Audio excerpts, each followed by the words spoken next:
नमः संस्कृताय मित्राणि, सर्वेभ्यो नमो नमः। आप सभी का स्वागत है। आज के इस व्याख्यान में हम लोग निरुक्त के 10वें अध्याय का अध्ययन कर रहे थे और इस क्रम में हमने 3 पाद का समापन कर दिया है। आज चौथे पाद का प्रारंभ करते हैं, 10वें अध्याय के चौथे पाद का, जिनमें से पहला जो निर्वचन पढ़ना है हमें वो है वेनः। वेनः यह 24वां निर्वचन है 10वें अध्याय का और चौथे पाद का पहला निर्वचन है। तो वेनः शब्द कैसे बनता है? तो वेनो वेनतेः कांति कर्मणः। तो यह जो वेन है, वेनः है वेनतेः, अर्थात यह जो वेन वायु है, ये भी क्या है? वायु ही है। और ये रहती कहाँ पर है? तो नाभि स्थान में रहती है।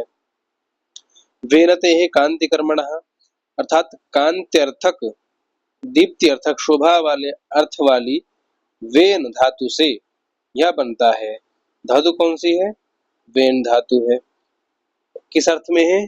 कांति अर्थ में है। कांति कर्मणः अर्थात कांति के अर्थ में है। ठीक है। और वेन धातु से घ प्रत्यय होकर के यह वेनः शब्द बनता है। ठीक।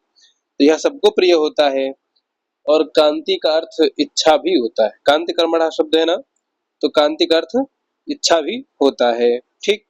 तो तस्य एषा भवति, उस वेन से संबंधित एषा ऋचा, यानी यह ऋचा है, यह मंत्र है।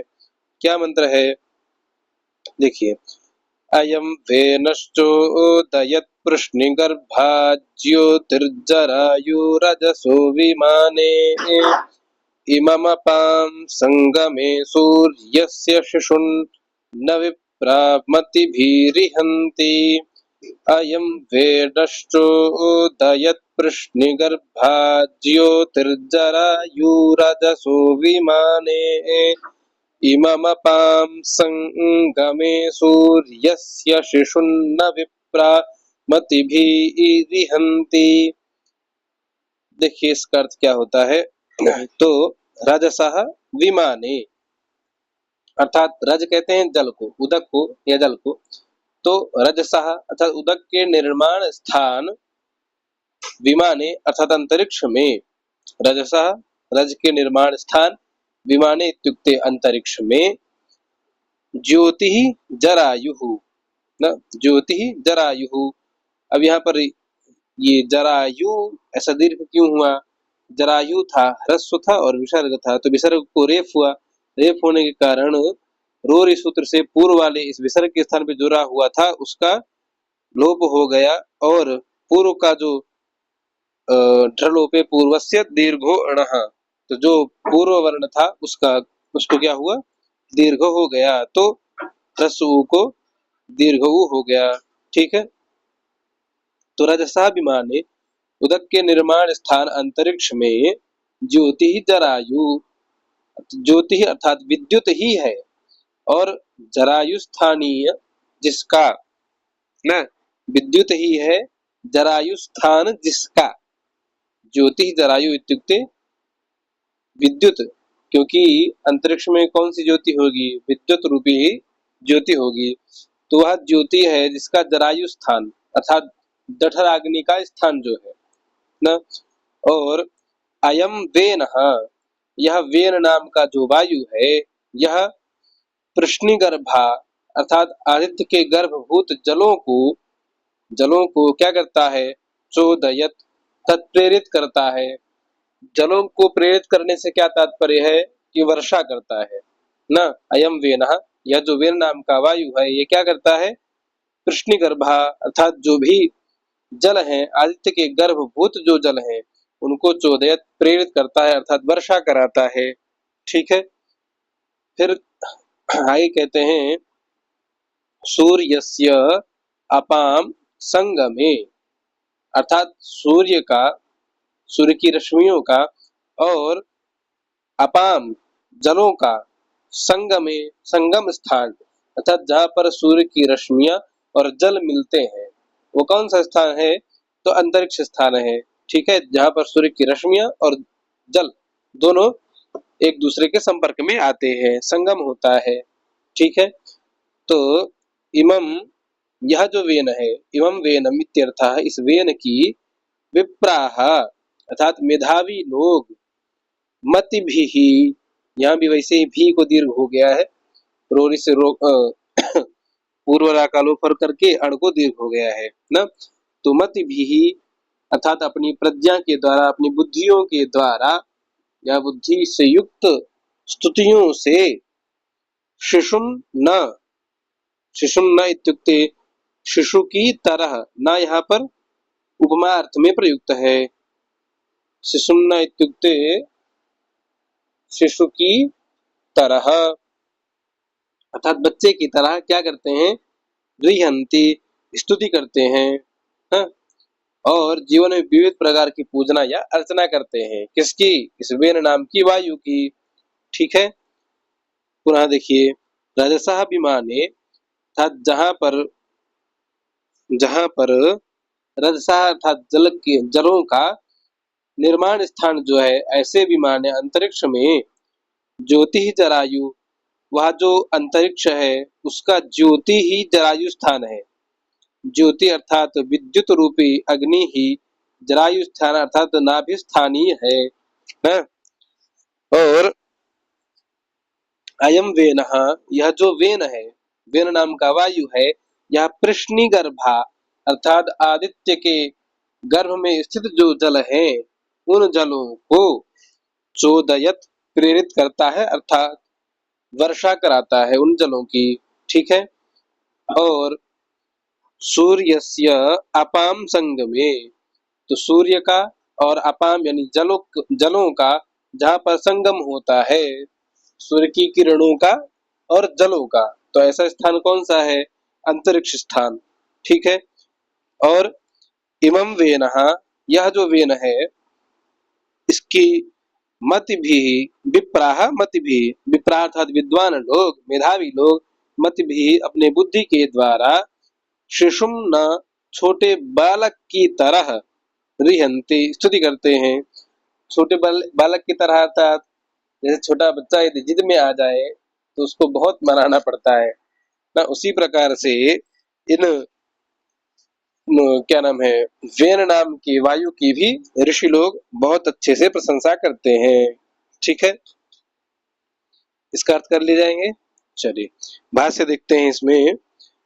अयम वेनः चोदयत कृष्णिगर्भाः प्राष्टवर्णगर्भा आप इति वा, आप इति, तो अयम वेनः, यह जो मध्यम स्थानीय वेन है न, मध्यम स्थानीय अर्थात अंतरिक्ष स्थानीय जो वेन नामक वायु है, यह क्या करता है, चोदयत प्रेरित करता है, किसको, कृष्णिगर्भाः अर्थात कृष्णिगर्भा का अर्थ है प्राष्टवर्ण गर्भा अर्थात प्रकृष्टः आष्टः प्राप्तः वर्णः येन स न, अथवा प्राष्ट्रवर्णः, प्राष्ट्रवर्ण एव प्रश्निः आदित्यः तस्या गर्भभूता आपः जलानि तानि प्रकृष्टवर्ण, है ना। तो जिसने प्राप्त किया है वह प्राष्ट्रवर्ण कहलाता है, और प्राष्ट्रवर्ण है ना, जिसने प्राप्त किया है वह प्राष्ट्रवर्ण कहलाता है, और प्राष्ट्रवर्ण ही प्रश्नी है। ये प्राष्ट्रवर्ण ही क्या है, प्रश्नी है ना। अर्थात आदित्य और उस आदित्य के गर्भभूत जलों को यह वेन, प्राविष्टवर्ण अर्थात आदित्य के गर्भभूत जो आपह जो जल हैं, उनको अयम वेन, यह वेन नाम की वायु चोदयत अर्थात प्रेरित करता है, उनकी वर्षा कराता है। ठीक है, जिससे यह बादल जो है बरस पड़ते हैं। वा अथवा क्या, ज्योति जरायुः, ज्योति अस्य जरायुस्थानीयं भवति, ज्योति जरायुः इत्यस्य अर्थः वर्तते ज्योति अस्य जरायुस्थानीयम्, अर्थात यह विद्युत ही, ज्योति यह विद्युत ही, अस्य इसका, जरायुस्थानीय है न, ऐसा यह वेन है जिसका विद्युत ही जरायु स्थान है, जठराग्नि के समान है। ठीक है, और जरायु, जरायु क्यों कहते हैं, तो जरायु जरया गर्भस्य, अर्थात गर्भ की वृद्धि के साथ यह बढ़ता है। गर्भस्य जराया, जरा होती है ना वृद्धि अर्थ में, जरा देवी आती हैं। बूढ़े लोगों को जरा देवी ज्यादा प्राप्त करती हैं, बहुत ना, बहुत पसंद करती हैं।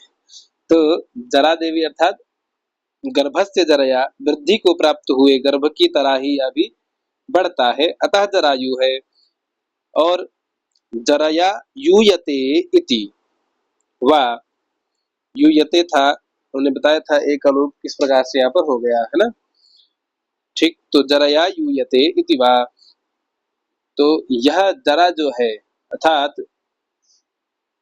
जरा के साथ में यूयते मिला रहता है ना, उस जरा के साथ में यूयत माने मिला रहता है, एक साथ रहता है, ठीक है। और इमम इमम अपाम च संगमने सूर्यस्य च शिशुम इव, तो इमम अपाम च, इमम इस वेन का, अपाम च यानी कि जल का, संगमने संगम होने पर किसके साथ, सूर्यस्य सूर्य के साथ में, यानी सूर्य की किरणों के साथ में जल का संगम होने पर, संगम होकर के क्या होता है, संगम होता है जहां पर, ऐसे स्थान कौन सा है, अंतरिक्ष स्थान है, ठीक।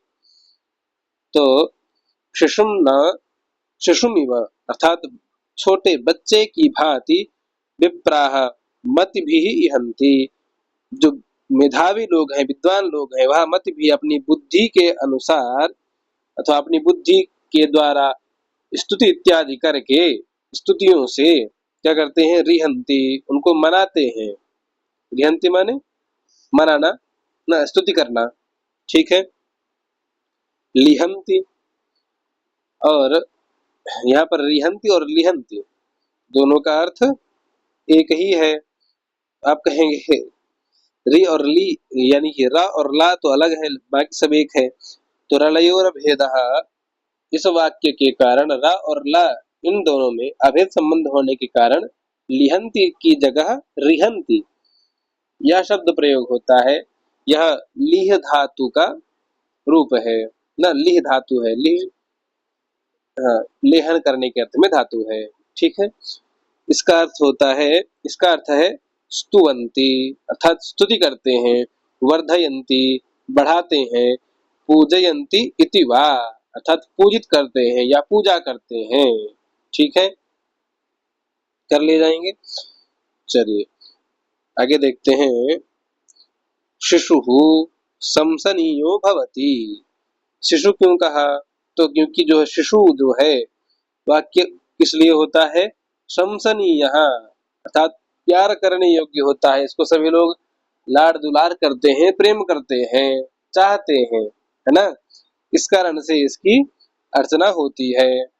और शिशितेर्वा स्यात् दान कर्मणः, दानार्थक शिशि धातु से, दान कर्मणः अर्थात दानार्थक शिशि धातु से शिशु शब्द की निष्पत्ति होती है, अथवा शिशु शब्द बनता है ना। चिरलब्धो गर्भो भवति, अर्थात दीर्घ काल तक, चिरलब्ध यानी दीर्घ काल तक गर्भ को धारण करने पर लब्धः भवति, लब्ध होता है, प्राप्त होता है, कौन, शिशु प्राप्त होता है ना। शिशु धारण करने के लिए पत्नी को दिया जाता है, इसलिए स्त्रियों में ही आवाज रहता है कि बहुत देर बाद मुझे गर्भ मिला है ना। तो बहुत काल पर्यंत गर्भ को धारण करने पर इस शिशु की उपलब्धि प्राप्त होती है, ठीक है। चलिए कर ले जाएंगे, आगे आते हैं हम।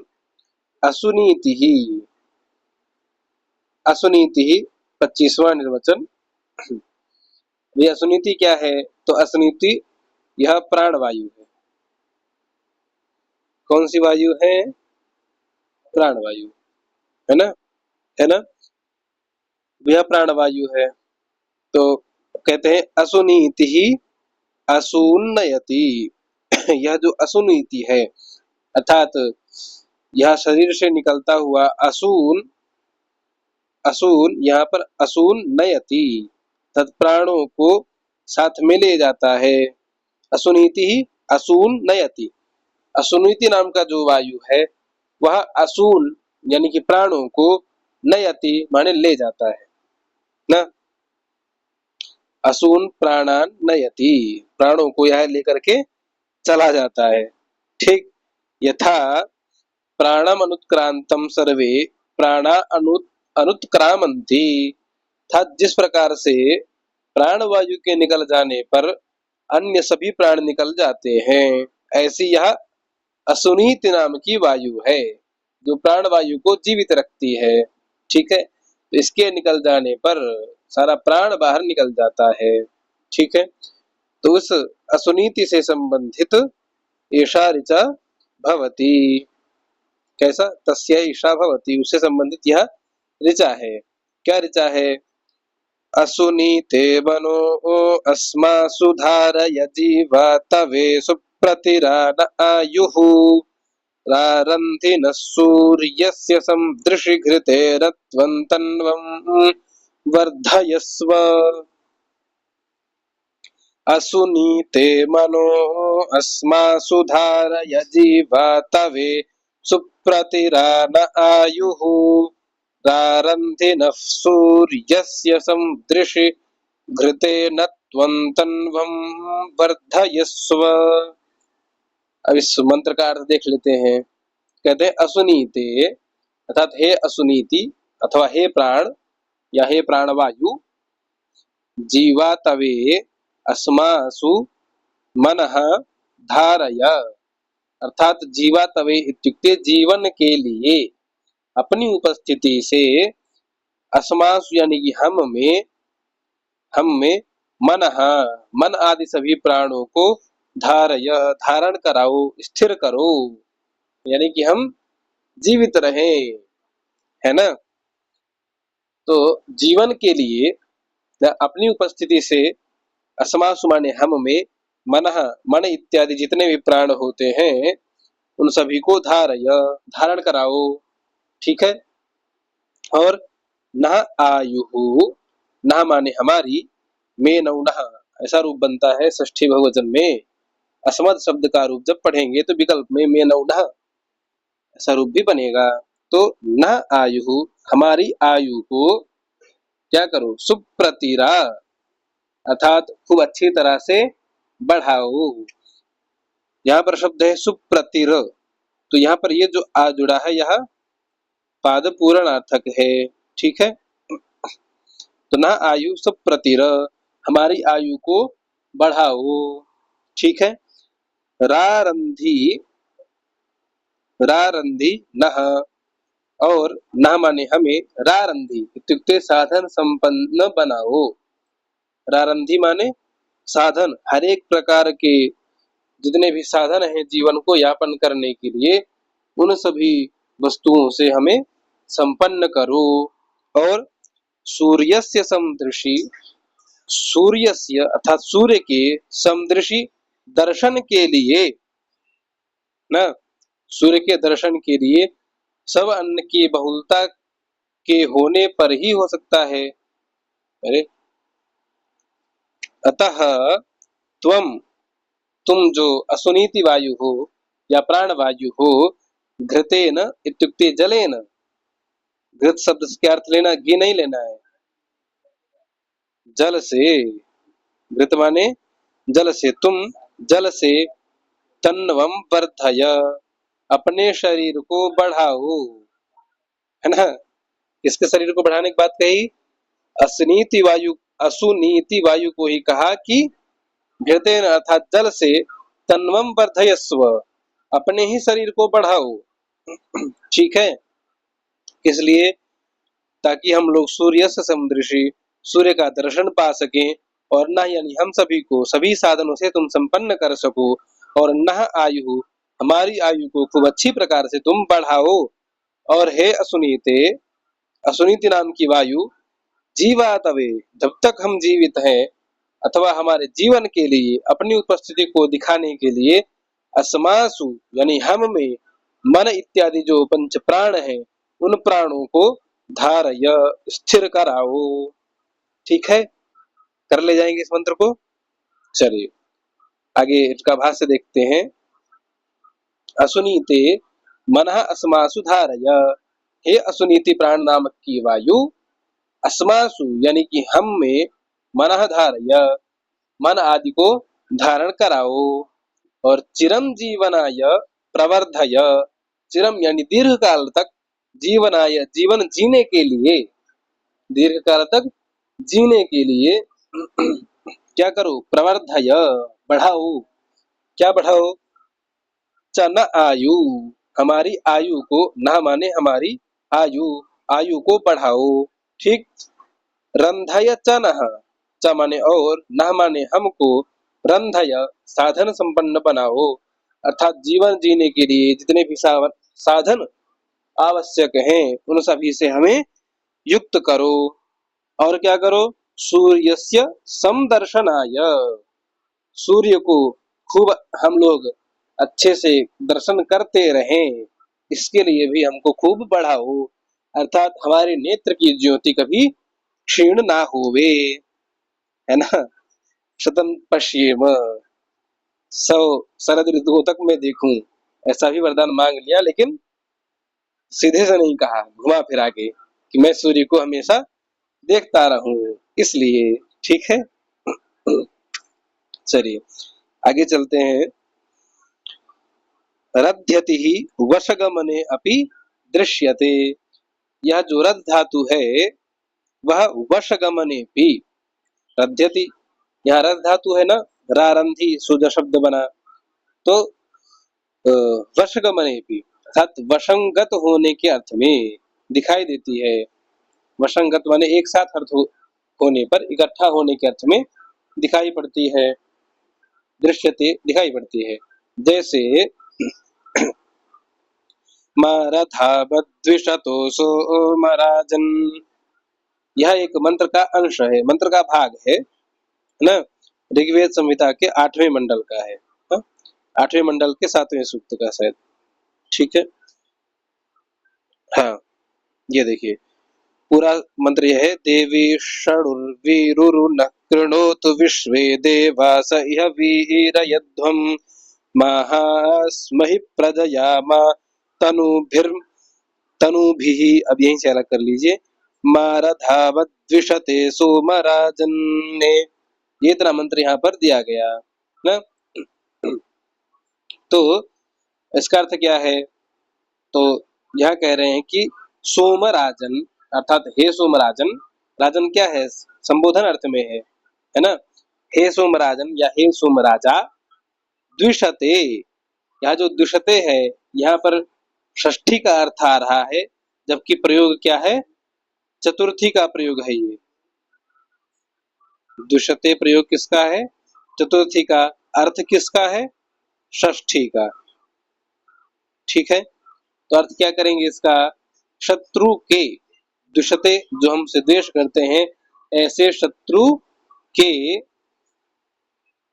मारधम अर्थात हम वंशगत ना हो पावे, ऐसे शत्रु के वंश में हम कभी वंशगत ना हुए, है ना, यानी कि हमारा जो वंश है वह स्वच्छंद हो, स्वतंत्र हो, वे हम शत्रु के वंश में ना जाएं, या कभी शत्रु के वंश में हमारा जन्म संभव ना हो। ठीक है, ऐसा किससे प्रार्थना की, सोमराजन, सोमराजा से। ठीक है, अब आगे कहे घृतेन त्वम आत्मानं तन्वं वर्धय, अच्छा इत्यपि निगमो भवति, इत्यपि माने ऐसा भी, निगम माने वेद की ऋचा, भवति प्राप्त होती है। ठीक है, तो तुम यानी तुम, आत्मानं स्वयं को अथवा स्वयं की, तन्वम अर्थात अपने शरीर को, घृतेन वर्धयस्व, घृतेन इत्युक्ते जलेन, जल से, वर्धयस्व बढ़ाओ। ठीक है, क्योंकि वायु में जल के कण विद्यमान होते हैं सूक्ष्म रूप से। ठीक है, तो वह जब हमारी त्वचा को स्पर्श करता है तो हमें हल्का वायु जो है ठंडी महसूस होती है ना। ठीक है, कर ले जाएंगे इसको। चलिए, यदि कुछ डाउट्स हो, ना समझ में आया हो कहीं, तो कमेंट बॉक्स में आप लोग कमेंट करिएगा, उसका उत्तर अवश्य आप लोगों को प्राप्त होगा। ठीक है, चलिए आगे चलते हैं हम लोग। ऋतः, यह ऋत नाम का भी, ऋत नाम की विद्युत है। यहाँ पर ऋत के दो अर्थ हैं, एक तो विद्युत अर्थ है और दूसरा मेघ अर्थ है। ठीक है, और यह 26वां निर्वचन है चौथे पाद का तीसरा निर्वचन है। ठीक है, अब कह रहे हैं ऋतो व्याख्यातः, अर्थात ऋत जो शब्द है, इस शब्द की व्याख्या हो चुकी है। ठीक है, परंतु यह जो ऋत है यहाँ पर जल का बोधक है। नहीं, यानी कि जहां पर भी इसकी व्याख्या की गई थी वहां पर यह ऋत जल का वाचक था, और यहाँ पर विद्युत अथवा मेघ, इन दोनों में से किसी एक का भी मान सकते हैं, इनका वाचक है। ठीक, तो उस ऋत से संबंधित ऐसा ऋचा भवती, यह ऋचा है। क्या ऋचा है? ऋतस्य हि शुरुधः सन्ति ऋतस्य धीतिर्वृजिना निहन्ति, ऋतस्य श्लोको बधिरा ततर्दकर्णा बुधा न शुचमान आयोः, ऋतस्य हि शुरुधः सन्ति पूर्वीर्ऋतस्य धृतिर्वृजिना निहन्ति, ऋतस्य श्लोको बधिरा ततर्दकर्णा बुधा न शुचमान आयोः। अब देखिए इस मंत्र का भी अर्थ देख लेते हैं। तो यहाँ पर कहते हैं कि ऋतस्य, अर्थात ऋत कहते हैं मेघ को या विद्युत को, मेघ को लेते हैं ना यहाँ पे, तो मेघ के पूर्वी ही, अर्थात पहले संचित, शुरुधः, शुरुधः संति, जो जल है, पूर्व के संचित, पूर्वी ही पूर्व के संचित, शुरुधः संति, शुरुधः अर्थात जो जल है, और ऋतस्य यानी मेघ की धीति ही, जो वृष्टि प्रज्ञा है, वर्षा करने की जो बुद्धि है, वह वृजिनानि, अर्थात वृजिन कहते हैं पापों को, वृजिन कहेंगे एक पाप को, वृजिनानि कहेंगे बहुत सारे पापों को, हंति अर्थात नष्ट कर देती है, उसका नाश कर देती है ना। कौन क्या नाश कर देती है? तो हमारे जितने भी पाप हैं उनको नाश कर देती है। कौन? तो इस मेघ की वृष्टि कारक जो बुद्धि है, धीति जो बुद्धि है, वह नाश कर देती है हमारे पापों का। यहाँ पर ही यह जो शब्द है यह पाद पूर्णार्थक है। ठीक है, आगे कहते हैं ऋतस्य अर्थात मेघ का, शुचमानः अर्थात दीप्यमान, और बुधानः कर्तव्य बोधन कराता हुआ। मेघ का दीप्यमान और कर्म बोधन कराता हुआ, श्लोकः अर्थात उच्च गर्जन, श्लोक को उच्च गर्जना से बोला जाता है, तो ऐसा श्लोक आयुः, मनुष्य को, मनुष्य के, आयु शब्द से मनुष्य को ग्रहण किया गया है, तो आयुः षष्ठी है, तो आयुः इत्युक्ते मनुष्य के बधिरा कर्णा ततर्द, बधिरा माने बहिरे, कर्णा माने कानों को भी, ततर्द माने खोल देता है। उस मेघ की जो श्लोक गर्जना है, अर्थात जो विद्युत की गर्जना सुनाई देती है, वह गर्जना इतनी भयानक होती है कि बधिरा करना, बहिरे के भी कान को, ततर्द माने खोल देती है, ऐसी उस गर्जना में क्षमता होती है।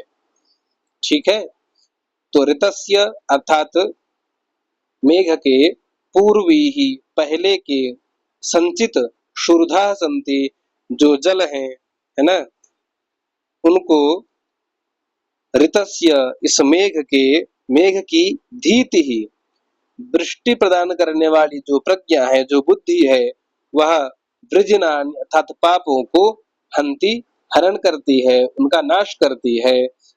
ऋतस्य अर्थात मेघ का, शुचमानः बुधानः अर्थात दीप्यमान और कर्तव्य बोधन कराता हुआ जो श्लोक है, मेघ का जो श्लोक है, वह श्लोक ऐसी उच्च गर्जना में बोला जाता है कि आयु अर्थात मनुष्य के बधिरा करना, बहिरे कानों को भी ततर्द अर्थात खोल देता है, यानी बहिरा भी, बहरे को भी सुनाई देने लगता है, वह भी बातों को सुनने लग जाता है।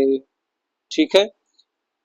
बधिर को आयोह का विशेषण करके, बधिर जो है, यह जो बधिर है यह आयोह का विशेषण है और आयोह विशेष्य है। बधिरा आयोह, तो बधिर मनुष्य के कानों को भी यह खोल देता है। तो आयु, यह आयोह जो है मुख्य रूप प्रातिपदिक के रूप में यह शब्द होगा केवल आयु, इसका षष्ठी में आयोह बनेगा। तो यह आयु शब्द जो है मनुष्य का वाचक है। ठीक है।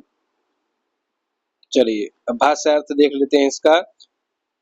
तो ऋतस्य ही शूर्धा संति, अर्थात मेघ के ही माने ही, मेघ के ही, यह ही जो है पाद पूर्ण के अर्थ में आया था यहाँ पर भी और यहाँ पर भी।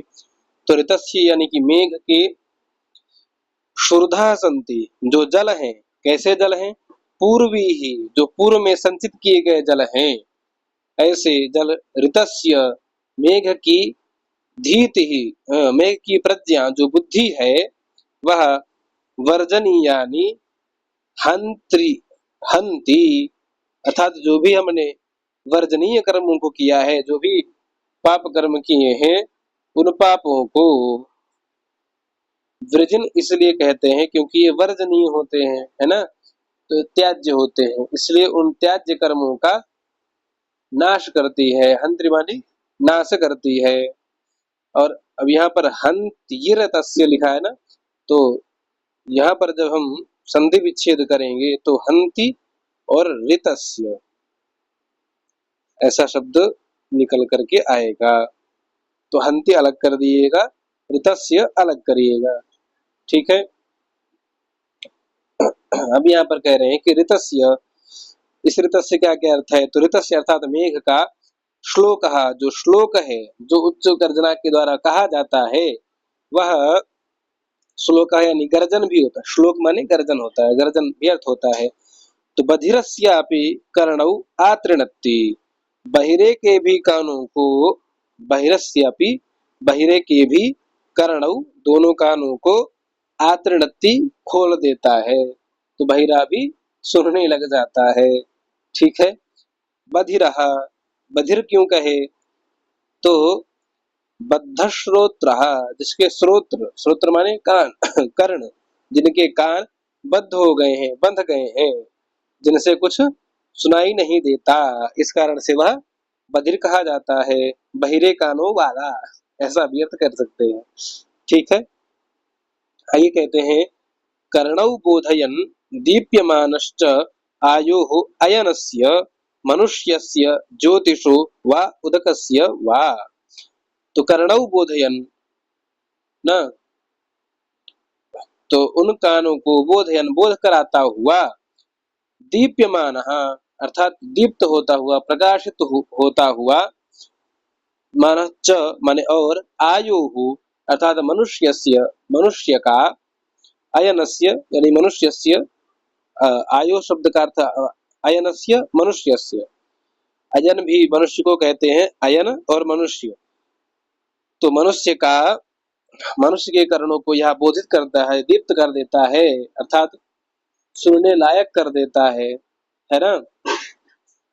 ज्योतिषो वा उदकस्य, ज्योतिषा अर्थात विद्युत का, है ना, विद्युत का या उदक का, यह पर्यायवाची है। कौन, तो यह ऋत नामक, यह जो ऋत है, यह मेघ और ज्योति अर्थात विद्युत, मध्यम स्थानीय जो विद्युत है उसका वाचक है। ठीक है, कर ले जाएंगे। चलिए आगे देखते हैं। अच्छा, इस ऋत से संबंधित कुछ बातें और भी हैं। तो इस मंत्र में दो बातें ध्यान देने योग्य हैं। जैसे कि पानी को बरसना पापों को दूर करता है, जो मेघ जल को बरसाते हैं उससे क्या होता है, हमारे पापों को वह दूर करता है ना, वृजिनानि हन्ति, पापों को दूर करता है। और अकाल पड़ने पर मनुष्य भूखा होकर के अनेक पापों को करने के लिए विवश हो जाता है। तो यह मेघ की वृष्टि प्रज्ञा अकाल का निवारण करके पापों को नष्ट करती है। क्योंकि यदि वृष्टि नहीं होगी और अकाल पड़ेगा तो जो मनुष्य की प्रज्ञा है वह कई प्रकार के दुष्कर्म या पापों को करेंगे।